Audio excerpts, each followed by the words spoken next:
মৌসুমীর সর্বোচ্চ তাপমাত্রায় পড়ছে রাজধানী ঢাকা।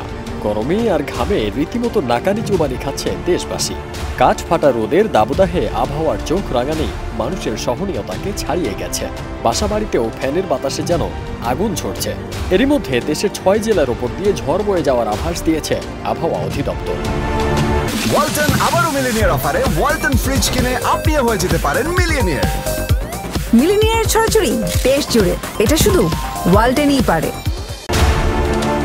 ১০ মে বিকেলে বাংলাদেশ আবহাওয়া অধিদপ্তর ফেসবুক পেজে এ তথ্য জানানো হয়। এতে বলা হয়, শরীয়তপুর, চাঁদপুর, নরসিংদী, ব্রাহ্মণবাড়িয়া, কিশোরগঞ্জ ও কুমিল্লা জেলার কিছু স্থানে রাতের মধ্যে ৪৫ থেকে ৬০ কিলোমিটার বা তার বেশি গতিবেগে দমকা অথবা ঝোড়ো হাওয়া সহ বৃষ্টি অথবা বজ্রবৃষ্টি হতে পারে। আবহাওয়াবিদ শাহরাজ সুলতানা সংবাদ মাধ্যমকে জানান, ঢাকায় সর্বোচ্চ ৪০.১ ডিগ্রি সেলসিয়াস তাপমাত্রা রেকর্ড করা হয়েছে।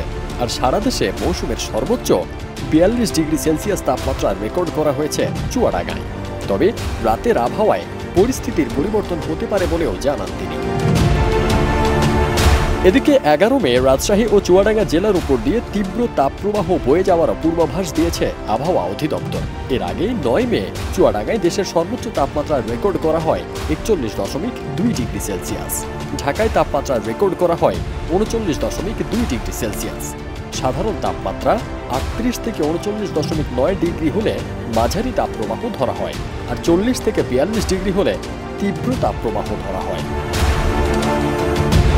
অন্যদিকে রাতের মধ্যে দেশের ৬ অঞ্চলে ঝড় হতে পারে বলে জানিয়েছে বাংলাদেশ আবহাওয়া অধিদপ্তর।